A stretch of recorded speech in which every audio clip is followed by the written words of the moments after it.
Welcome everyone here in the room, online. Welcome especially to the committee. I must say, first and foremost, that this committee has been absolutely fantastic, efficient and sharp and bright and cooperative and collaborative. It's been a pleasure working with you all, and I know that that's been the same for Peter. We are today here for Peter's defense. We'll get right to it in just a moment. A couple of just basic ground rules. One is that Peter will start with a 20-minute presentation. After the presentation, there will be questions and discussion from members of the committee first, and then there will be an opportunity for other faculty to ask questions and participate in some discussion with Peter. And then we'll also open it up to the greater audience. I know Carly has some difficult questions prepared, which will be nice, and that will finish off our time together today. First order of business is actually we need to name the defense chair, and I can already name the chair. We've decided ahead of time that will be Dr. Confredo. Dr. Confredo is online with us on Zoom, and we think this will work just fine. As is Dr. Doucette online with us, and then Dr. Folio and myself are the four members of the committee. So with that, Deb, can I turn it over to you then to take it from here? Sure, absolutely. Thank you, Dr. Unversity. Hi, everybody. I can't see anybody, but Peter, that's okay. I know you're out there, and he's the most important person in the room, so that's great to have him on the big screen in front of me. I want to welcome you as well. Thank you to the committee, and thank you to the people who are observing today. This is an important day for Peter and for the Board of College Music and Dance and for Temple. So it's going to be a great conversation. We're looking forward to it. Here's how we're going to do this. This is pretty typical for the Boyer defenses. We simply have a conversation, and while I will probably call on one faculty and then the next, we do reserve the right to have conversation cross-talk back and forth because generally speaking, dissertations lend themselves to that. So while I'll call on folks, don't be surprised if we go ahead and just jabber away with you, Peter, and among ourselves. This is a learning experience for all of us, an opportunity for you to teach us, okay? Following, and we'll, Dr. Unversity, about, 15 minutes or so per faculty member. Is that what you would like, or a little bit more? Per faculty member after the presentation? Yes. Yeah, something like that, sure. Okay. All right. Well, I'll keep an eye on the clock, and a faculty member who is asking questions, I'll give you a 1 minute warning, and then we'll move on. Okay? Peter has 20 minutes to share with us his data and his processes and all the things that are going on in his head before he even started this. This is probably one of the most interesting parts of the whole thing because we get to see how this entire process develops. So let's do that first, and then we'll come back after 20 minutes and start the conversation. Okay, Peter, are you ready? Yep, let's just let the last person in. Everyone else good to go? Alright, here we go. Thank you for coming today, everyone. Thank you for attending my dissertation defense. In the next 5 minutes, I will be sharing a research project conducted over the past year entitled High School's Approaches to Learning Melodies by Ear. I have a lot of people to thank in this process, but I want to specifically thank the members of my committee for all their help and support in this, as well as the participants in the study who bravely sat down and played some music for me. Without further ado, let's begin. Learning by ear without the aid of notation occupies a unique space in American music education landscape, somehow encompassing attitudes of both admiration and dismissiveness. As a teacher and musician, I value my own ability to learn with my ears, not just with my eyes, and aim to help my students develop the skill in their own music education journeys. The purpose of this study was to investigate how high schoolers orally learn unfamiliar melodies and to identify trends that contribute to efficient learning. So why, but it's not beyond my personal interest, why study learning by ear? Well, Small asserted that even with the broad adoption of standard Western notation in many music education settings, learning by ear remains the primary method of learning for many musicians around the world. Musco and others have argued that learning by ear is relevant, even when notation is part of the process. With the exponential growth of recorded music in the past century, Katz also claimed that recording has fundamentally changed our oral relationship with music. With this change, students have more access to oral models for learning by ear ever than before. While the term learning by ear is more while the term playing by ear is more vernacularly common, I chose to use learning by ear to differentiate musical acquisition from performing and to emphasize process over product throughout the process. For several decades, researchers have explored students' ability to learn by ear. Here, roughly organized into three categories. In experimental studies, researchers have compared groups of students exposed to oral and notation-based teaching, finding that learning by ear contributes to performance and improvisational skills, while not interfering with notation-based skills. In other correlation design studies, researchers have found that within subjects, learning by ear was positively correlated with sight reading, prepared performance, improvisation, playing from memory, self-efficacy, and motivation. Using qualitative methods, researchers have described musicians' process of learning by ear, repeatedly finding a, quote, listen and copy method among many musicians from many genres and traditions. Most relevant to the current study, Green's work is notable here, specifically her 2010 study that describes students' learning styles when learning by ear. Overall, this literature has left out a notable gap in the category of descriptive quantitative studies, which I hope to fill with this current study. After exploring the literature on music education, cognition, and perception, I chose three learning constructs on which to base the study. First, a synchronous verse turn-taking construct describes the extent to which a learner plays along with a recording or in conversation with the recording by starting and stopping. Second, a chunk length construct describes the size of melodic phrases learners chose to focus on. Finally, the chunk order construct describes the order of parts learners chose when approaching melody. I want to specifically explore the second learning construct here for just a moment, chunk length. Woody proposed a theoretical model of learning by ear based on three cognitive mechanisms: goal imaging, in which a musician creates a mental representation of the target melody; motor production, in which the imagined oral goal is transformed into physical action; and self-monitoring, in which a performance is compared to the initial goal image. The construct of chunk length in this study relates most to the goal imaging mechanism. To some extent, participants' choice of learning chunk length may represent the amount of melodic information they are able to absorb in a given listening. More general models of short-term or working memory suggest a phonological loop is responsible for storing short amounts of oral information. Researchers have suggested the limit of this loop may be around 7 to 15 notes or 0.5 to 5 seconds. Karpinski suggested that retroactive interference, where the latter part of a melody interferes with the encoding or recall of the first part, may inhibit the encoding in the phonological loop. Conversely, chunking, the ability to group single units of data into larger, more meaningful sets of information, may be one way to maximize the use of the phonological loop. So based on these three constructs, I designed this study to investigate how high schoolers orally learn unfamiliar melodies and to identify trends that contribute to efficient learning. My research questions were: what length of melodic chunk do learners prefer? What order of melodic chunk do learners prefer? How do learners balance synchronous and turn-taking learning styles? And how does each of these constructs contribute to total learning efficiency? After receiving IRB approval to work with minors, I had recruiting emails sent to parents of students at 3 local music programs. 29 parent guardians responded.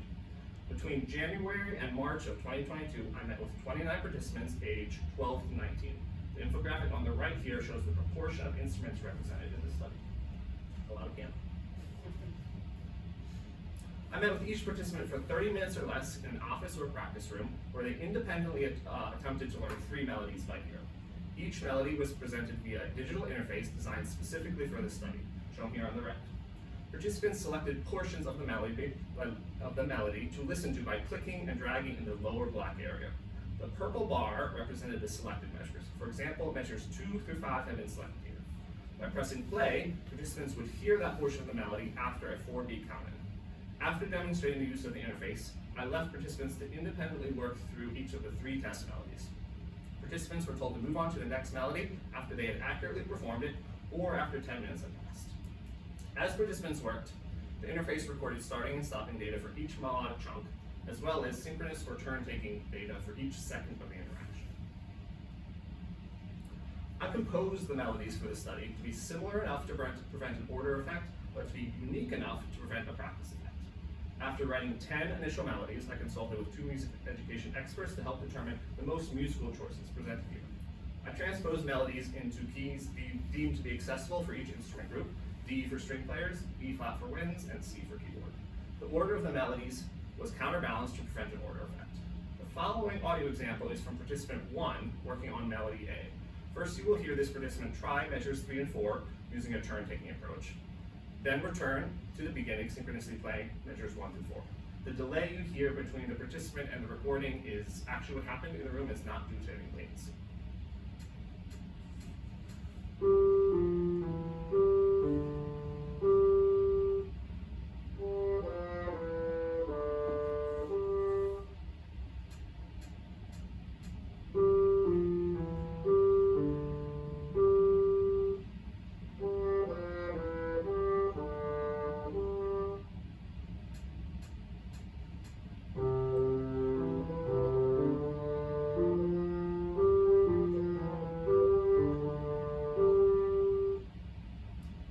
Exactly pulled from the data. I took a few seconds out in between each of those up, but that's the order that it actually happened. Results. 29 participants attempted 3 melodies each, resulting in 87 individual attempts. 17 of these were excluded because participants took more than 10 minutes or because they did not accurately perform the melody before moving on. 1 attempt was excluded due to a headphone malfunction. This left 69 usable attempts to analyze. To check for differences in melodic difficulty or order effect, I ran a 2-way ANOVA that showed no statistical difference between melodies, the order of melodies, or melody and order. What results? The outcome variable for this study was the total time it took a participant to learn 1 melody. The mean total time of all 69 usable attempts was 286 seconds, or 4 minutes and 56 seconds, with a standard deviation of 1 minute and 58 seconds. A Shapiro-Wilk test showed that total time was normally distributed. This was the only variable I measured that was normally distributed.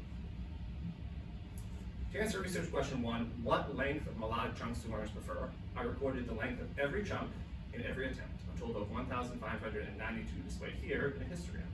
The most popular chunk lengths were 4, 2, 1, or 8 measures in length. Much less popular were 5, 6, or 7 measures. The mean chunk length across all attempts was 3.63 measures. Research question 2 asked, what order of melodic chunk do learners prefer? To better understand trends between participants' approaches to chunk order, I created a graph like the one you see here for each participant. Each melody is represented in a separate column, with chunks shown as horizontal colored bars. Time on the y-axis shows the time when the participant started each chunk. In the first melody here, you can see participant first listened to measures 1 to 3, then around second 18, they listened to measures 1 to 4, followed by second 30, measures 1 to 4 again. I found this visual representation of each melody to be the easiest way to organize and understand each participant's approach to learning a melody. By reviewing and organizing these graphs, I was able to categorize participants' approach to chunk order into 3 general categories. The first category I called the from the beginning approach. This was characterized by chunks that repeatedly started from measure 1 and gradually grew to include the entire melody. Participant 7, shown here, is one of the clearest examples of this approach. Participants chose this approach only 14.5% of the time, the least common of the 3 approaches. Other participants that chose to organize their learning by working first on the first half of the melody, then the second half, and finally putting those 2 halves together. I call this approach the half to whole approach, demonstrated by participant 23 here. Overall, participants chose this approach 29% of the time. Finally, the most common approach I call the bit by bit approach, demonstrated by participant 22 here. This approach was characterized by small 1 to 2 measure chunks, beginning with measure 1 and moving systematically through the melody. Participants chose this approach 56.5% of the time. Research question 3 asked, how do learners balance synchronous and turn-taking learning styles? As participants learned each melody, the computer microphone categorized each second of interaction as one of 4 learning actions. Listening and playing, shown here in blue, meant the participant was both listening to the recording and playing along. Listening only, shown here in orange, meant they were listening but not playing. Playing only, shown here in gray, meant they were playing but not listening. And silent, shown here, silent, shown here in yellow, meant they were not playing or listening. Note that these were all analyzed and presented as percentages of total time, not raw time devoted to each action. Most participants use a combination of all 4 actions, demonstrating both a synchronous and a turn-taking approach. At the extremes, though, participants on the far left here showed a preference for turn-taking with very little synchronous playing, or those on the far right use less of a turn-taking and more of a synchronous approach. Now stepping back to look across all 3 of these constructs, research question 4 asks, how does each learning construct contribute to total learning efficiency? I answer this by comparing each variable from the first 3 research questions with the outcome variable total time. Because none of the independent variables were normally distributed, I chose a Spearman rank order correlation test. But it should be noted that a second test of a Pearson correlation showed almost identical results with the Spearman. Working backwards from question 3, percentages of time devoted to each learning action or participants' preference for synchronous versus turn-taking approaches showed a weak positive relationship between listening playing percentage and total time, and a weak negative correlation between playing percentage and total time. While these were weak correlations, they suggest a preference for turn-taking approach resulted in slightly faster learning times. To determine if participants' preference for an order approach was related to total time, I ran an ANOVA between the 3 approaches using total time as a dependent variable. This test showed a significant difference in total time between the approaches. The LSD post-hoc test from this ANOVA revealed that the half-to-whole approach was significantly faster than the bit-by-bit approach. There were no significant differences between the from-the-beginning approach and either of the other 2 approaches. This suggests that participants' choice to organize their learning into 4-bar chunks corresponding with the first and second halves of the melodies was more effective than choosing shorter 1 to 2-bar chunks. Determine if chunk length was related to total time, I ran a correlation test between these 2 variables, shown here as a scatter plot. Mean chunk length was moderately negatively correlated with total time. This result suggests that participants who chose longer chunks generally learned faster. On to discussions and conclusions. Participants who learned melodies the fastest tended to focus on larger chunks. For example, the participant focusing on 1 to 2 measured chunks, shown here on the left, took more than 2 minutes longer than the participant on the right who focused on 4 measured chunks. I propose 2 explanations for this difference. One explanation may be that the learners who focus on larger chunks of the melody simply have a larger capacity for retaining melodic ideas in their phonological part of their working memory. The higher capacity may allow them to create an aural image of a larger portion of the melody before attempting to translate that image into motor production.